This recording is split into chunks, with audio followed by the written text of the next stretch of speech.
Maaf,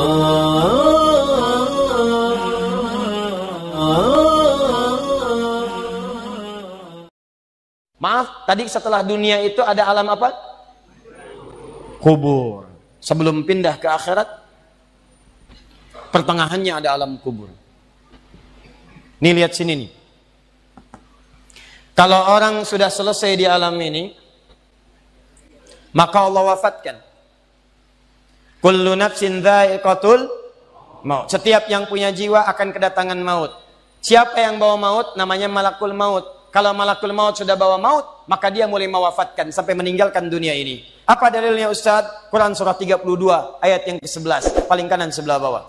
Qul yatawaffakum malakul mautil ladzi wukkila bikum. Kata Allah, katakan Muhammad kepada semua umatmu, setiap yang punya nyawa itu akan diutus malakul maut untuk mencabut nyawanya. Datang maut, makanya orang yang belum meninggal, yang belum dicabut, namanya disebut oleh Al-Quran dengan nama mayitun. Nih, ada ya-nya, ada taknya. Ya-nya ada tasdidnya begini.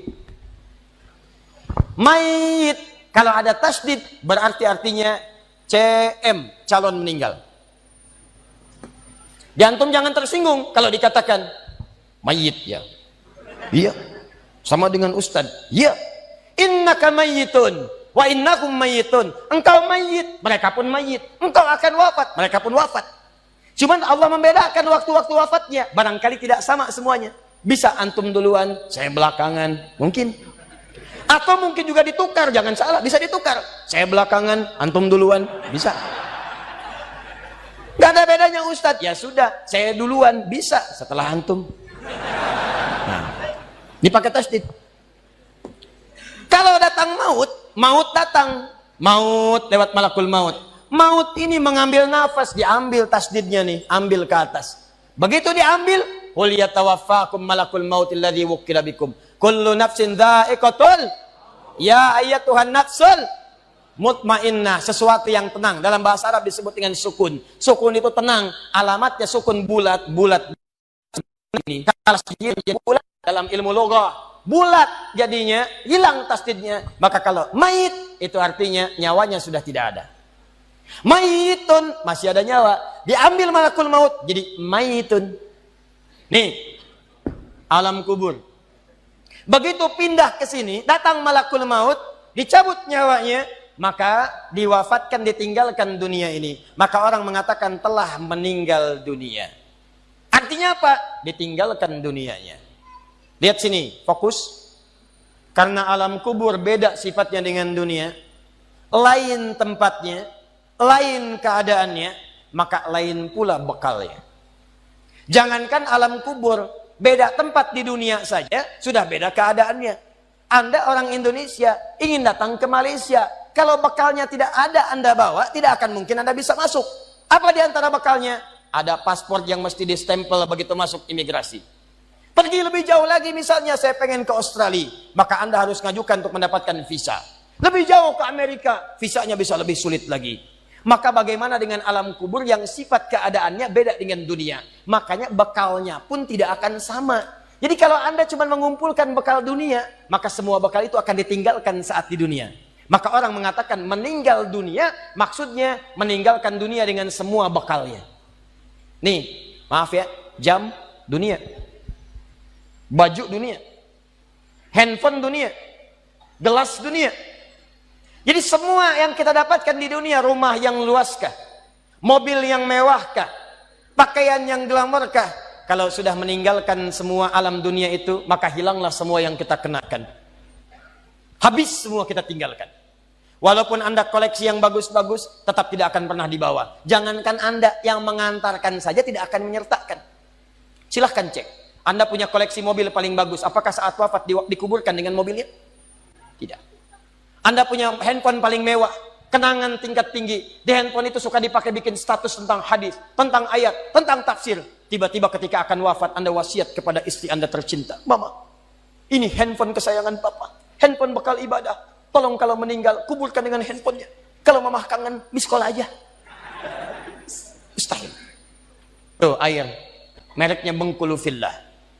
Nikmat di dunia. Tapi apakah ketika masuk ke alam kubur dibawa? Tidak. Selesai. Maka bagian pertama, Anda mesti sadar, ini yang mau saya sampaikan. Dan dari sini, saya akan lebih fokus kepada apa yang ingin saya sampaikan. Kita mesti sadar teman-teman sekalian, pertama kata Allah kita akan wafat. Antum akan meninggal. Wafat. Wafat. Wafat. Wafat. Jadi, antum kalau melihat di cermin tuh, ngaca dulu, ngaca. Tunjuk wajah antum, wafat. Kamu akan wafat. Ketika Anda sadar Anda akan wafat, meninggalkan dunia ini, maka Anda mesti paham, udah punya bekal belum untuk pulang? Udah punya persiapan belum? Jangan-jangan Anda sibuk menyalakan rumah dunia Anda. Begitu padam listriknya sibuk, telepon PLN, telepon ini, telepon itu. Masuk ke alam kubur nggak ada cahaya, mau PLN mana yang dihubungi? PLN, yang datang malaikat mungkar. Menerbuka. Siapa Tuhanmu? Siapa nabimu? Apa kitabmu? PLN. Gelap. Gelap. Dan gelap. Karena itu orang-orang yang tidak siap dengan kehidupan berikutnya, maka mohon maaf, dia akan merasa ketakutan ketika meninggalkan dunia ini. Bahkan ada yang saking takutnya, malaikat langsung bergerak untuk memaksa dia cepat meninggalkan tubuh dunianya. Muncul Quran surah ke-8 ayat ke-50. Kata malaikat, akhriju anfusakum. Kamu ini susah banget pulangnya. Maka dipukulin oleh malaikat. Pukul, pukul, pukul, pukul. Teman-teman, karena alam kubur itu bekal yang bukan bekal dunia, maka Anda tidak akan pernah bisa membawa cahaya dunia ke alam kubur. Maka saya ajak Anda pada malam hari ini, coba ayo kita berubah. Tolong pikir baik-baik, tidak akan ada yang abadi. Dan besok pun belum tentu hidup. Demi Allah saya katakan, Allah bisa mewafatkan kita pada malam hari ini. Saya cuma mau tanya sebentar aja merenungkan. Tolong tanya pertanyaan saya ini, tanyakan pada diri Anda sebelum tidur. Kalau Allah wafatkan Anda pada malam ini, sudah siapkan Anda dengan bekal pulang Anda kepada Allah. Karena itu hukum mengatakan orang yang tidak punya bekal maka dia tidak siap untuk mudik. Tuh lihat Ramadan tuh. Ntar sebentar lagi, tersisa tinggal 2-3 bulan ke depan datang bulan Ramadan. Begitu di ujung Ramadan, orang semua siap-siap mudik. Demi Allah saya katakan, saya pernah mengadakan survei kecil-kecilan. Saya tanyakan pada sementara orang yang tidak mudik. Saya tanya, kenapa nggak mudik? Ustadz, nggak ada bekal. Dunia saja tidak punya bekal, malu mudik. Tidak punya bekal, susah mudik. Tapi yang punya bekal, oh dia nyari sebanyak-banyaknya. Begitu sebelum berangkat, tiba waktunya raya, dia siapkan. Bahkan ada yang kemudian mencari motor terbaik. Motornya Honda bebek, bekalnya singa. Motornya bebek, bekalnya singa. Karena bekalnya lebih banyak dibandingkan dengan sifat kendaraannya. Kendaraan kecil, motornya modifikasi. Tambah lagi pelepah pisang. Tambah lagi dus 1. Tambah belakang yang lain lagi. Numpuk semua di belakangnya. Dituliskan kemudian tulisan, aku pulang sayang, jemput ya. Masya Allah. Luar biasa.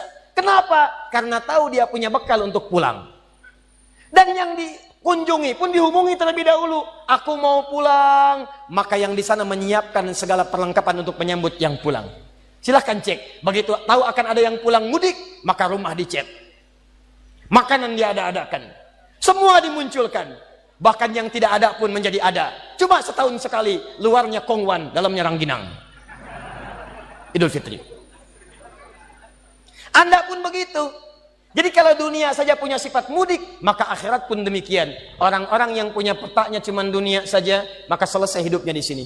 Kata Allah, nih saya berikan gambaran. Yang visinya cuma sampai sini, maka saya berikan semua kenikmatan dunianya seperti yang dia inginkan. Tapi begitu selesai ini, ditenggelamkan di alam kubur sampai kedalaman yang paling dalam.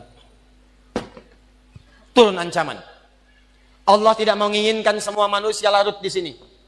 Tapi kata Allah, saya tidak maksa. Nih saya berikan gambaran kepada Anda. Kata Allah, turun surah Al-Humazah.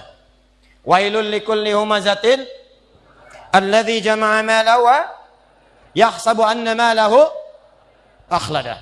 Kata Allah, hei yang terlampau sibuk dengan dunia. Suaminya sibuk cari harta, hitung lagi, hitung lagi, hitung lagi. Istrinya sibuk kumpul-kumpul dengan sesamanya, cuma membicarakan harta suami. Sosialita yang senang dengan kumpul-kumpul saja. Tidak ada manfaatnya. Cuman ngobrol, cuman gibah, cuma macam-macam. Makanya ketika menyebutkan kalimat saling celak, saling ngobrol, menggunakan tak marbutah. Tak marbutah menunjuk pada perempuan. Wailul likulli humazatil Lomazah pakai ta, sedangkan ta sifat menunjuk pada perempuan. Muslim laki-laki, kalau ingin jadikan perempuan tambah ta di ujungnya, muslimah. Mukmin laki-laki, perempuan mukminah. Soim laki-laki, perempuan. Wah, itu dia. Sesuatu yang kokoh, kuat, berwibawa, mantap, punya tenaga. Makanya tanda-tanda laki-laki pun beda. Punya kumis, laki-laki berkumis, perempuan tidak.